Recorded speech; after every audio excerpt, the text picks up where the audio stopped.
तपाईहरुलाई यस युट्युब च्यानलमा हामी स्वागत गर्न चाहे र तपाईहरु पक्कै पनि सन्चै हुनुहुन्छ भन्ने आशा र पूरा विश्वास लिएको छु र हामी यहाँ यस क्लासमा हामी थमेलबाट तपाईहरुले पक्कै पनि बुझिसक्नु भयो होला हामीले केको बारेमा चर्चा गर्छौं र कुन विषयवस्तु हामीले लिएर उपस्थित भएका छौं तपाईहरुले बुझेरै यस भिडियोलाई क्लिक गर्नुभयो होला भनेर आशा लिएको छु र आज हामी क्वेशन नम्बर 3 यदि जान्नु भएको छैन भने तपाईहरुले पनि हामीले बताइदिन्छौं। क्वेशन नम्बर 3 क्लास 8 को अभ्यास 4.1 को क्वेशन नम्बर 3 लिएर हामी यस पार्टमा उपस्थित भएका छौं, जसमध्ये हामीले यसभन्दा पहिलाको क्वेशनहरुलाई विभिन्न पार्टमा डिभाइड गरेर हामीले यस च्यानलको माध्यमबाट हामीले राखिसकेका छौं। त्यहाँबाट पनि तपाईहरुले गएर हेर्न सक्नुहुन्छ र त्यसको लिंक पनि डिस्क्रिप्सनमा छोड्दैछौं, त्यहाँबाट पनि तपाईहरुले गएर हेर्न सक्नुहुन्छ भनेर जानकारी गराउँदै आज हामी क्वेशन नम्बर 3 ले सल्भ गर्ने कोशिश गर्छौं, सिक्ने प्रयास गर्छौं।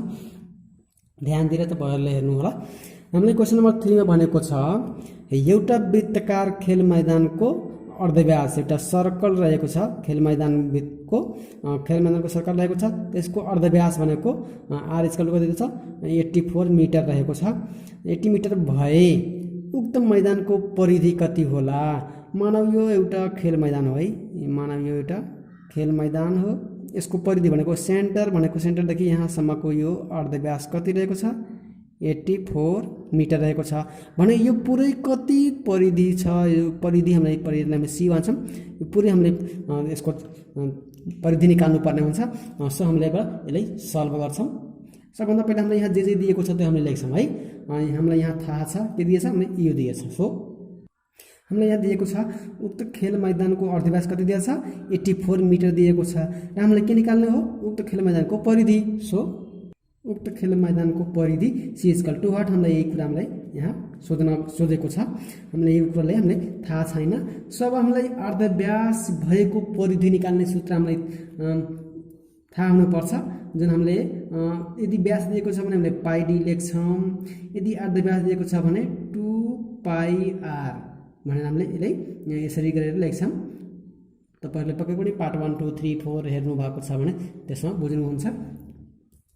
अब हामीले यसलाई सूत्र अनुसार गर्छौं। सूत्र अनुसार वृत्तको परिधि खेल मैदानको परिधि निकाल्ने सूत्र 2πr। सो हामीले यहाँ यो परिधि दिएको छैन। सो वृत्तको परिधि c = 2 भनेको 2 भयो इन्टु यो पाई को मान कति हुन्छ पाई = 3.14 हुन्छ। हामीले यो कुरा बुझ्नु पर्छ र यो हामीलाई सुरुदेखि हामीले प्रयोग गर्दै आइरहेछौं 3.14। सो 3.14 इन्टु r भनेको हामीले कति दिएको छ 84 मिटर। सो 84 मिटर यति भइसक्यो। अब यति भइसकेपछि वृत्तको परिधि c = यो र यो तीनटैको हामीले मल्टिप्लाई गर्ने गुणन गर्दिने है। अब यसको मात्र गुणन गर्दाखेरि 6 2 3 जा 6 14 2 जा 28 बाँकी बच्चा यो। So into 84 metre. अब यो दुईटैको पनि के गर्दिने यो दुईटाको गुणन गर्दिने। सो गुणन गर्दाखेरि यो दुईटैको गुणन गर्दिने। यो दुईटैको हामीले गुणन गर्छौं भने 527.52 मिटर यति हुन्छ। सो हामीले के लेख्न सकिन्छ उक्त खेल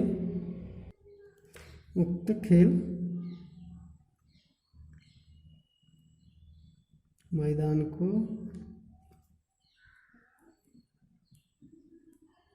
परिधि c = 527.52 मिटर आन्सर भनेर हामीले यसरी सजिलैसँग निकाल्न सकिन्छ।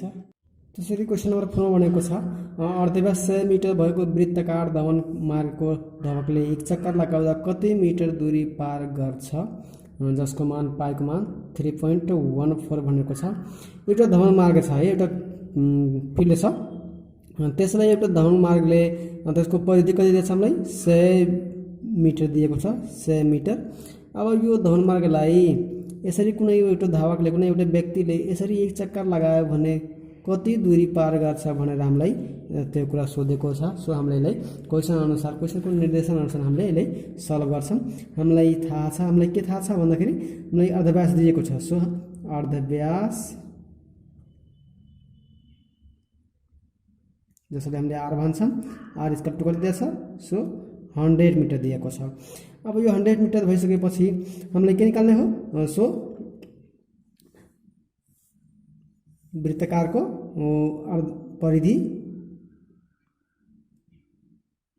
परिधि जसले हामीले सी भन्छौँ सी इक्वल टु वाट यो हामीलाई थाहा छैन हामीले त्यही कुरा निकाल्न भनेको छ। सो हामीलाई सूत्र अनुसार जानुपर्छ। सूत्र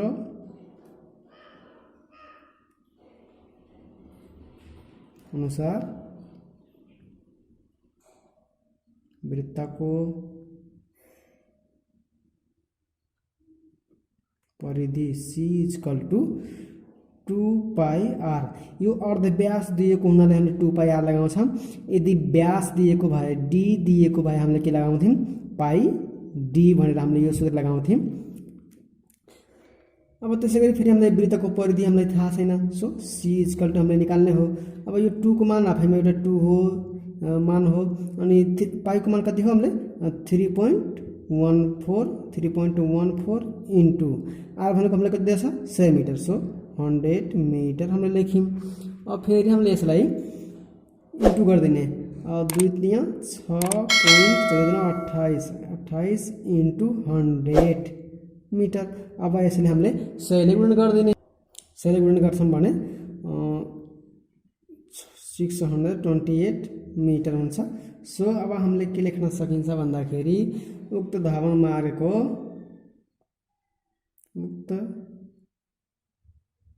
धावन मार्ग है मार्गको परिधि अथवा यति दूरी पाएको छ है परिधि सी इक्वल टु 628 मिटर हुन्छ भनेर हामी यसरी लेख्न सकिन्छ। अथवा उक्त धावकले कति दूरी पार गर्छ 628 मिटर दूरी पार गर्छ भनेर पनि हामीले यसरी लेख्न सकिन्छ। 5 मा दिएको छ आधारको परिधि 157 फिट भएको वृत्ताकार भवनको व्यास कति होला भनेर भनेको छ। अघि हामीले अर्धव्यास र व्यासको यहाँ हामीलाई यो क्वेसनहरुमा हामीले यो व्यासमा जति पनि क्वेसनहरु पढिरहेछौँ त्यसमा सबैमा अर्धव्यास व्यास र परिधिको कुरा मात्रै गरेको छ। त्यसैले हामीले झुक्नु पर्ने कुरा छैन। हामीले 2 वटा 3 वटा मध्ये 2 वटा हामीले जहिले पनि दिएको हुन्छ हामीले तेस्रो कुराहरुलाई मात्र पत्ता लगाउन भनेको हुन्छ। सो हामीले अब यसको परिधि हामीले दिएको छ हामीले व्यास मात्रै निकाल्नु पर्ने हुन्छ। सो सबभन्दा पहिला हामीले यहाँ दिएको छ हामीलाई थाहा छ अथवा हामीलाई दिएको छ एउटै कुरो है हामीलाई थाहा छ के थाहा छ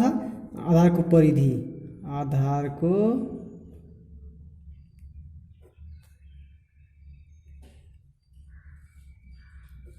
परिधि सी इक्वल टु 157 फिट भनेर भनेको छ।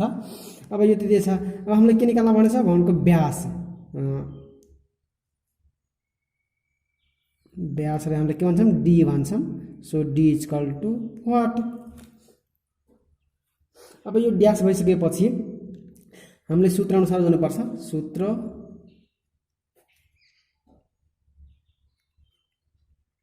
अनुसार वृत्तकार भनेको छ है। सो वृत्तको परिधि निकाल्ने सूत्र हामीले यतै सुरुदेखि नै हामीले एउटै सूत्र प्रयोग गर्दै आइरहेका छौँ। सो वृत्तको परिधि सी इक्वल टु अब हामीले यहाँ अर्धव्यास नसोधेर हामीले व्यास सोधेको छ। सो हामीले डी वाला सूत्र लगाउने अथवा यसले हामीले डिभाइड बाइ 2 गरेर पनि हामीले त्यही अनुसार अध्ययन गर्न सकिन्छ। अब यहाँ हामीले पाइ डी लेख्न सकिन्छ। अब हामीले यहाँ मानहरु दिएछ 157 परिधि सी इक्वल टु दिएछ 157। सो परिधिको ठाउँमा कति लेख्ने 157 फिट लेखिदिने इज इक्वल टु पाइको मान कति हो 3.14 इन्टु भनेको डी। अब यहाँ जसको मान निकाल्ने त्यसले एकतिर बाँकी सबैले एकतिर यो बराबरको अर्कोतिर गर्ने हो भनेर हामीले पढ्दै आइरहेछौँ। सो अब यहाँ हामीले डी को मान निकाल्ने हो। सो यसले एकतिर मात्रै एक्लै छोडिदिने बाँकी सबैले यतापट्टि फाल्दिने बराबरको यतापट्टि फाल्दिने। सो यो 3.14 एसँग गुणनमा छ यता गुणनमा छ। अब बराबर भन्दा यतापट्टि आयो भने भाग हुन्छ। So 157 feet divide 3.14 is equal to D भयो। सो अब यसले हामीले डिभाइड गर्छौँ। डिभाइड गर्दाखेरि कति आयो 50 feet is equal to D. So व्यास D is equal to 50 feet answer भनेर हामीले यसरी फाइन्ड आउट गर्न सकिन्छ। तपाईहरुले यदि ध्यान दिएर हेर्नु भएको छ भने पक्कै पनि तपाईहरुले बुझ्नुहुन्छ भनेर हामीले आशा र विश्वास लिएका छौं। र हाम्रो भिडियो तपाईहरुलाई कस्तो लाग्यो, कतिको राम्रो लाग्यो, तपाईले आफ्नो प्रतिक्रिया देखाउनको लागि कमेन्ट बक्समा गएर प्लिज तपाईहरुले कमेन्ट गरिदिनु होला, ताकि हामीलाई तपाईहरुलाई कस्तो लाग्यो भनेर हामीले बुझ्ने अवसर पाऊँ भनेर हामीले त्यस्तो किसिमको गर्छौं। अब हामी तपाईले अर्को पार्टमा फेरि नै उपस्थित हुनेछौं। त्यति बेरसम्मको लागि हामी यस वार्तालाप चाहिँ अन्त्य गर्छौं। हस्त धन्यवाद।